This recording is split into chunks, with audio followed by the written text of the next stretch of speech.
Kinuwestiyon ng mga senador ang COA auditor at testigong si Roderick Wamil kung legal ba ang paggamit ng mga alias sa mga resibo kaugnay sa confidential funds. Ayon sa ilang senator judge, dapat reviewin ang auditing guidelines ng COA lalo na sa pagsusuri sa mga alias. Humarap na rin ang panibagong testigo ng prosekusyon mula sa COA pero naantala ang pagbibigay ng kanyang testimonya. Ang balitang A to Z ni Ace Cruz. From 2014 to present, siya lang po yung Secretary of Education na may confidential fund. Bahagi yan ng testimonya ni Commission on Audit ICFAO Auditor Silene De Locampo sa impeachment court kaugnay pa rin sa akusasyong misuse of confidential funds. Si Vice President Sara Duterte lamang anya ang tanging Vice Presidente at naging kalihim ng Department of Education na may confidential funds ang tanggapan mula taong 2014. Kapareho ito ng testimonya ni COA Team Leader Roderick Wamil noong Lunes, August 3 na kalaunan ay pinabulaanan ng depensa. Naputol ang direct examination ng prosecution kay Del Ocampo matapos silingin ng Counsel for Prosecution na si Atty. Lorna Capunan na ipakita at ipakumpara sa testigo ang ilang dokumento.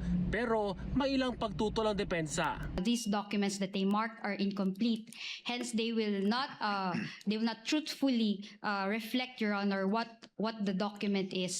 Bago ito, tinanong ng mga senator judge ang testigo na si COA Team Leader Roderick Wamil sa interjection kung ipinagbabawal ang paggamit ng mga alias o code names sa mga pumipirma sa acknowledgement receipts sa pagtanggap ng pera mula sa confidential funds. Based on the provision of the joint circular, it is neither allowed nor prohibited po since silent po yung joint circular as to that.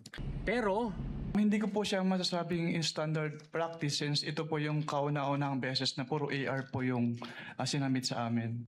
sa harap ito ng mga pangalang nakalagay sa ilang acknowledgement receipts gaya ng Mary Grace Piatos, Renan Piatos, Nova Santos, Miko Harina, Patty Ting at Dilim at iba pa. Tanong tuloy ni Senate President Sherwin Gatchalian. Nung sinabit sa inyo itong mga acknowledgement receipts, may mga pangalan nga na sabi ng ating mga senador, vinalidate nyo ba kung itong mga pangalan na ito ay totoo o hindi? Wala po kaming way to determine since nakabase lang po kami on the face of the document as submitted po.